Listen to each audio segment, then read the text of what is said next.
some love!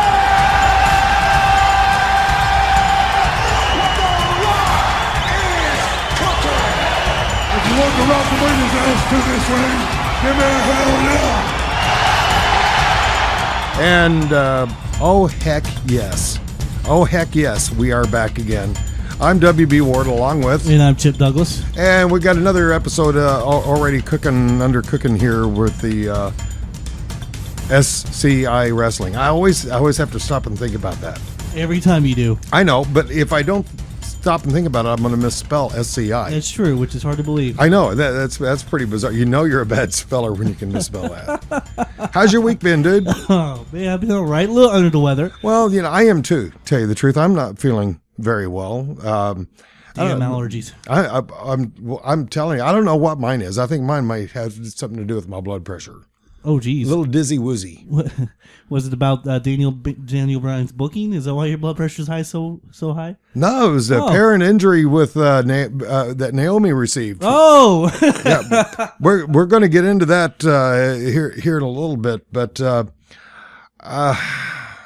I'll tell you what. Let's go ahead and chat about that. Did you see Monday Night Raw? Yes. One of the things that I saw happen was Naomi's match against Tamina. Now, at the end of the match, WWE released the fact that Naomi did in fact receive injury, over her one of her eye sockets. Basically, is what was injured. They're going to treat it through medication. They did outrule the possibility of a concussion. The only reason why I'm thinking this is worthy of some talk because I watched the footage of that particular match back a couple of times. I don't think it was an accident. Oh, really? I'm trying to avoid getting into this conspiracy theory thing or thinking that there may be some real super bad blood here. But the way the move went down, Naomi was on her back. Tamina was over her, slightly to her left. Tamina dropped her right knee directly down on Naomi's eye. To do that, she had to turn a quarter turn to the left, position her kneecap directly over the face, and drop straight down. I just had a hard time seeing all those moves as being an accident. Oh, that's because usually when you have veteran wrestlers or actual women wrestlers like Snuka's daughter who's grown up in the industry, they tend to kind of look at girls like Naomi who doesn't come from this profession, and really the only reason they're there is because they can dance, and maybe there might be some hurt feelings there, which causes them to go a little bit off script. Maybe, and I know as well you do, and a lot of our listeners do too, that in the wonderful, wacky world of professional wrestling, sometimes tempers do take over in the ring. I've certainly seen that happen on numerous occasions when I went to some of my brother's matches, and then in some of the matches that I helped that I helped with in my career. So the tempers do flare and fights do break out. They do happen. But this one looked especially heinous just because of the fact of how serious the injury could have been as compared to what it actually was. So I'll be interested to see, though. I wonder if WWE Creative might make a bit of a storyline out of this. They should. I think so. I mean, they're willing to tag on to just about anything for a creative input. But here's to hoping Naomi makes a full recovery and that we see her very soon. But if you watch back through that footage, you can see her cupping her eye with her hand. She is obviously in pain. So. And if you can find that footage on WWE.com, take a look at it and see if maybe you might agree with me or just think I'm a total moron. I don't know. Can you imagine anybody thinking that? Oh, I have no idea who. I certainly would not. Ex-wives not permitted to make any comment. I got enough of those to form a hockey team. Hey, you about ready for a tweet of the week? Yeah, I'm ready. Okay, let's roll that music, would we please, sir? Michael, every week I look forward to hearing Michael's little voice. Hear him get out and play with his little Tweedledee? Exactly. Oh, yeah. Bad. All right, and the Tweet of the Week is brought to you by Al Snow. one of my favorite tweeters of all time, and it goes, that just sounds funny. I wish I found the genie lamp before I got drunk. Now I've got 2 dune buggies and a penguin that keep asking me how to drive a dune buggy. Okay. I'm just curious if he's actually like sober when he writes these tweets. I don't think he's writing them. I think Head is writing them for him. Oh, yeah, you're right. I think that's what it's got to be. Okay, I've already approached the subject of what happened on Monday Night Raw. Would anything stand out in your mind? There's a couple different things that stood out for me from this past Raw. Okay. One in particular was who was missing from Monday Night Raw. Probably some Punk. Well, that's one. Okay. And John Cena. I didn't even notice that. Yeah. You're right. No John Cena. There was no John Cena this past Monday. Any ideas? There was an injury, but apparently he is clear to wrestle now. But that was one thing that kind of really stood out to me from this past Raw was where was John Cena? And apparently it was. It's kind of funny what happened to Naomi. It was some kind of eye injury, so they just wanted to keep him off TV for a week, and then and let Daniel Bryan and Randy Orton carry it. Okay, well that they did.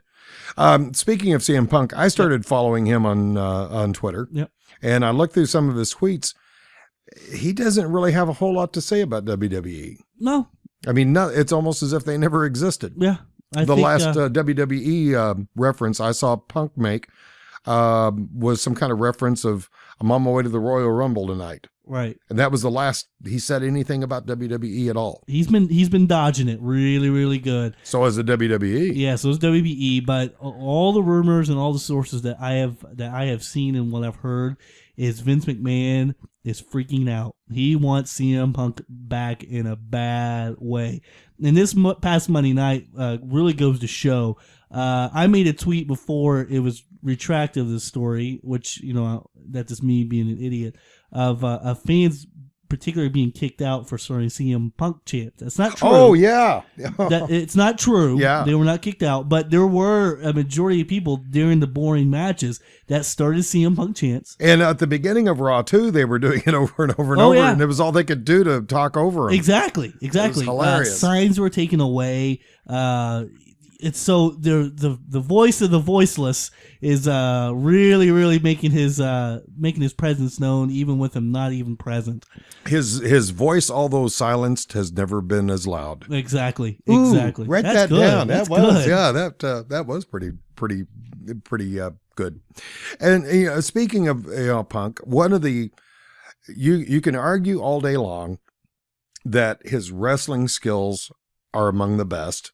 You could even argue what his character has said over and over and over. He's the best in the world. Mm-hmm. You can argue all that, but I think, for my money, the best thing that CM Punk brought to professional wrestling is his ability to handle a microphone. Right.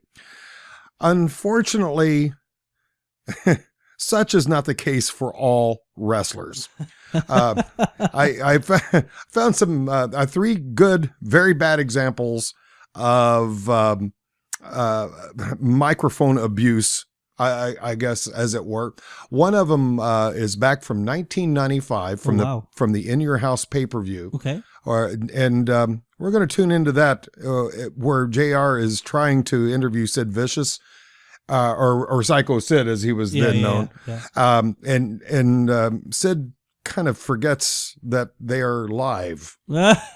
Sid, I've got a question for you. We all know that you can bring the heavy offense, but there are a lot of skeptics that think that perhaps you can't take it, that you can't take the punishment that Diesel will give you tonight. How do you address those skeptics? Well, the skeptics and all the people have a little bit of... Let me do this again. Oh, it's live, Hal. Sorry. Anybody has any doubt will get their answer tonight.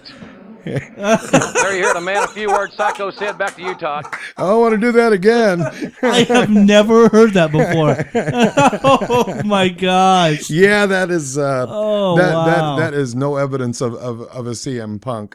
Now with Psycho Sid, he's been known to do stuff like that before. He did one comment back when he was in WCW where fortunate enough, he was actually feuding with Kevin Nash at the time, to where he made some stupid remark, basically calling himself an idiot. And then Kevin Nash, you can see Kevin Nash's skull in the ring just busting up laughter.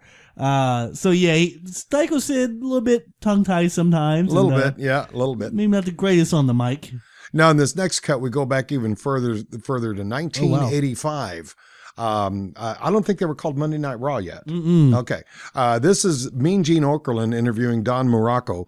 Now, at one point, Don Morroco is wearing a football jersey with a number on it. So at some point during this interview, you're going to hear all of a sudden Mean Gene Okerlund just blurt out a number. And what he's doing is he's referencing the number on the football jersey. I'm sure it's probably some kind of reference to some football player of the time or something like that. And Morroco doesn't catch on to that's what Gene Okerlund is doing, and just listen to this rant that he goes off on. Don Morroco, certainly you can add to the comments of Mr. Fuji. We have a steamboat. See, what we have here is a steamboat who's looking for a friend. So what does the steamboat do? He goes out and finds a dog. Isn't this a wonderful little story for all you the boys and girls? Wonderful, wonderful, just wonderful. So when the steamboat finds the dog sniffing all over the place, going all over the grounds, all over the place, and you know he's been there because he's messy and you step all over him. You have a steamboat and a dog. And you have Mr. Fuji and Magnificent Morocco, you see. And we don't leave things all over, do we? Oh, you like the number? Up. Yeah, 64. 64. Yeah. Don't get cute with me now. No, I'm not. Don't get cute with me. Because it's all numbers. It's all time. Time and numbers and space. 64, maybe 65, or maybe 46 in somebody else's eyes. And we're going to be in your face. Okay. I think somebody forgot their medication that day. Oh, wow. Oh, wow. That sounded like almost like an Ultimate Warrior promo. I know, right? And you know, I could have pulled anything from Ultimate Warrior I could have put in here. Oh, yeah. I wouldn't have had to done any research to get that one. Oh my gosh. But he was making reference to Ricky the Dragon Steamboat and Junkyard Dog. That's what he was talking about when Steamboat meets a dog and makes a new friend. That's what he was making reference to. Wow. One more. Because I thought he was saying like steamboat, which now makes sense when he was talking about Ricky the Dragon Steamboat. Right. I thought he was talking about like a tugboat, like a boat. No, he was making reference to the match that they were getting ready to do. I think in the upcoming pay-per-view. Oh, okay. And I forget what that name of that pay-per-view might have been back in 80. Well, no, it wouldn't have been a pay-per-view in 85. Just WrestleMania. It wasn't a WrestleMania. Yeah, that's that was an upcoming match of some kind or another. Okay, now this next one's a little bit closer to our present time. Aksana. Very beautiful girl. Oh, yeah. And I'm glad really that they still use that dreamy, goofy music that they bring her out to. And I wish they would drop that because that almost brings down the room when they use that. But such was not always the case. And she didn't always have brunette hair. When she first came to the WWE universe via WWE NXT, she was a bottled blonde. I don't know. She may be a bottled brunette for all I know. But she was standing. Neither one of us really know the truth. Yeah, that's true. But Claire all knows. I don't know. I have no idea where that came from. But this was her introduction in the ring when they introduced Aksana to the WWE universe. And this interview was done on September 7th. In the year 2010. Aksana, please step forward and introduce yourself to the WWE Universe. This must be from NXT. Yes. WWE Universe, it's my pleasure to introduce myself to all of you. I like to call myself a $1 billion baby from Lithuania, Aksana. You see, Aksana here not by mistake. Aksana here because she follows her dreams and her heart. She's beautiful, she's smart, she's talented, she's gorgeous. Ir aš galiu kalbėti valandų ir valandas, kokia aš gražiausia, nuostabiausia, idealiausia moteris. She loves her dogs, she loves to go to the gym, and her favorite color is black and gold. like her pro. Like her what? The second generation superstar, Goldust. So, WWE Universe, let me entertain you. Wow. It was almost like a female version of Santino. Oh, geez, that was bad. That was bad. And I don't really know Lithuania accents too well, but that almost sounded Korean. Yeah, I guess it did. Now that you mention it, more than Lithuanian. So CM Punk, they really need you. They need you bad. they need you in a bad kind of way. That's things don't change. And I had another one and I lost it, but it was a great soundbite of Luna Vachon. Ooh, the girl who talked like this with the like she ate razor blades or something. It was just, and maybe it was just as well because it was just as well that I lost the soundbite because I mean it was just really irritating to listen to. I mean, it just like drawing fingernails across a chalkboard. Now speaking of divas, yes. Another thing that kind of popped at me on Raw, and I really want to get your feelings about this because I'm still not really for sure how I feel about it because I thought it was so stupid. All right, Emma. In the dance contest. Oh, that is the most. What the hell are they thinking? I don't know. I mean, there's no build to it whatsoever. So you just have this girl coming out there, looking like an Egyptian, and pointing her arms different places, and it's like, what? Who is this chick? I just don't know. And of course, they pair her with Santino Marella to get a little bit of rub off on him. And I know they have high hopes of her. She has been wrestling for quite a few years, so she does have wrestling ability. And apparently, her and Summer Rae have kind of a rivalry in NXT, so they're trying to feed off that. But oh man, what a horrible way to start it! Oh. It is. I hope this is going to be a very short-lived gimmick. And to make matters worse, and I bet you the cameras really have to look hard, but there are always some morons in the audience imitating the dance. Oh, yeah. And they're able to find them, much probably in the same way that your tongue will find a loose tooth in your mouth. Probably intoxicated. And if I was intoxicated in the audience, I would be doing it. I hope that the creative staff isn't seeing that thinking, oh, this gimmick is really working well. Look, even the people are... I'm hoping that's not the case. No, you just get some morons up there that want to be on TV. Right. And that's really, I think, about all that boils down to. That is the most ignorant thing. And what is really insulting to the TV audience is that they have the announcers acting as if it's a really cool thing. Oh, yeah. And to me, I just find that incredibly insulting. Dance craze. It's like, really? Oh, man. If this is, oh, gosh, it was just bad.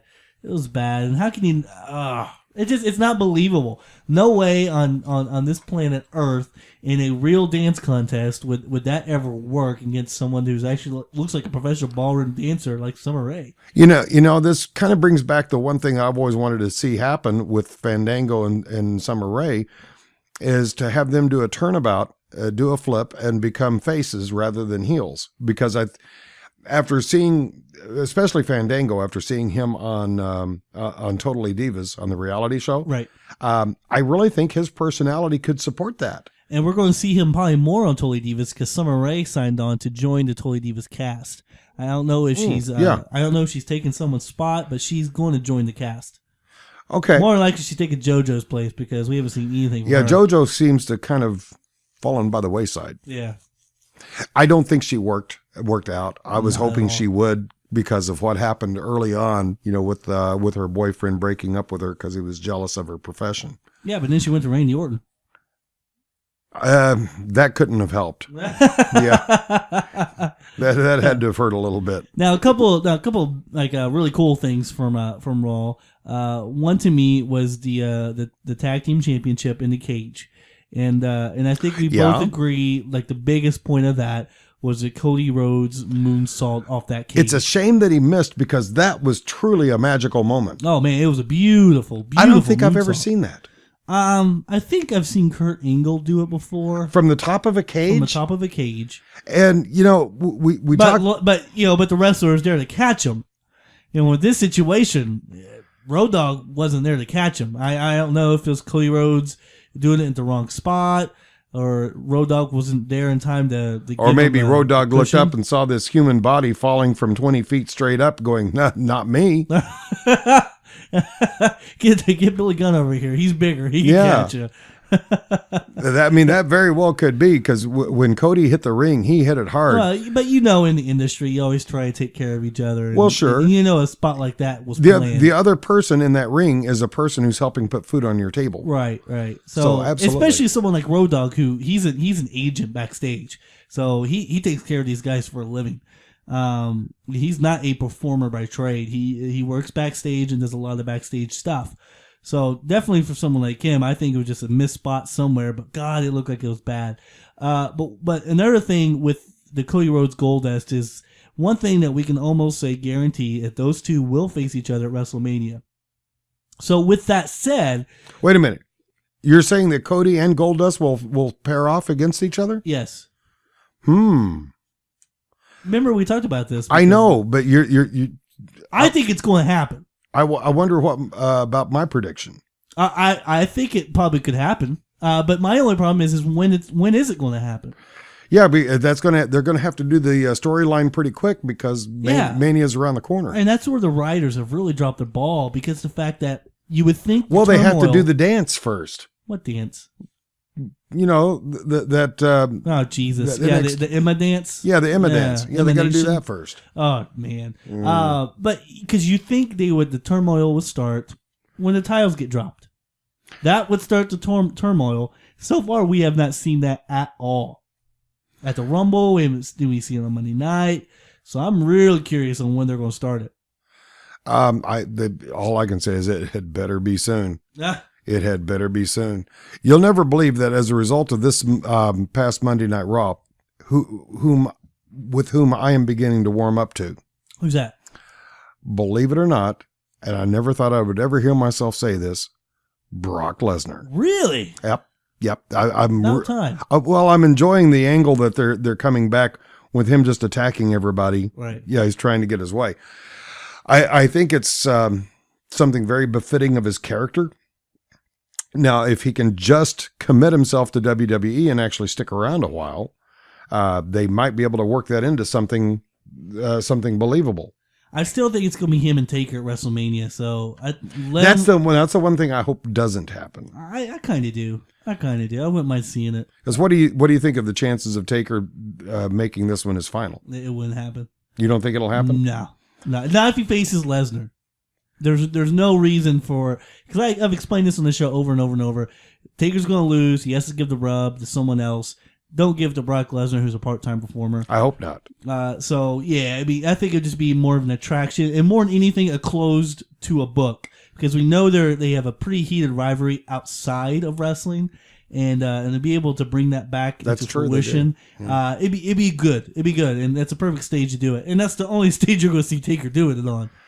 Yeah, because that's the only show he works at all. Right. That's it. I wonder if they're going to at least bring him in to do a cameo appearance. Just imagine how they could book this thing. Lesnar does not get his way and gets the title shot at Elimination Chamber. Mm-hmm. All right, so we go from there. We go to the next Monday night. Paul Heyman, Brock Lesnar come out, terrorize the match, and they say, you know what? If you're not going to give us what we want, you're not going to give us his title shot, we're going to go directly after the one thing that would hurt you, and that's the streak. We're going to take that streak away from you, WWE. We're going to take it away from you, WB Universe. So, yeah. Well, okay. Booking I'll concede 101. that. I'll concede that. I will concede that. And I would hope Taker would at least make a cameo appearance to at least verbally defend his honor. Right. Oh, and the way Taker performs, and this is one thing I really admire about him as a performer, Taker is one of the few people who can walk into the ring or walk onto the stage and never say one word, but communicate tons of information. Right. By a simple stare. He is that level of a performer. And that's one thing that I hate about the fact that he doesn't make very many appearances, live appearances, because of so much he could add to the show just by standing there. I think it's good. I I like the fact that he doesn't show up very often because the fact that it makes it special. Well, it does. I'll admit that. But if you were, and I'm not trying to imply anything, so don't get the wrong idea here. Okay. But let's say a man was married to a particular woman who never gave him the pleasures of being married. Okay. So to speak. And her excuse was, I want it to be special. That's a good thing in a way, but once a year, I think is a little bit extreme.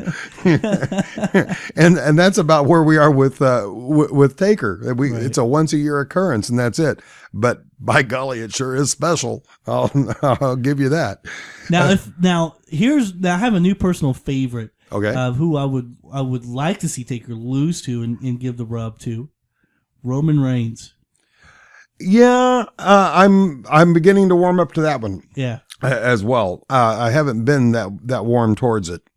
But there are some interesting dynamics that could result from that. And of course, I'm just excited to see, and I think it was announced for Elimination Chamber, Shield versus the Wyatts. Now, where on earth did this come from?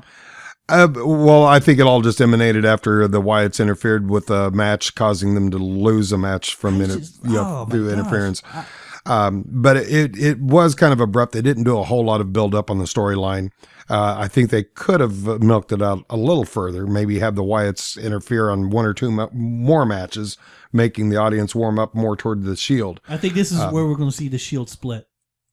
Yeah, they need to. Yeah, I think this is where we're going to see it because we're not going to see the Wyatts lose. Because of the fact that, or at least I don't think we're going to see him lose, because I still think we're going to see Cena versus Wyatt. And we need Wyatt to look as strong as possible going into Mania. Okay.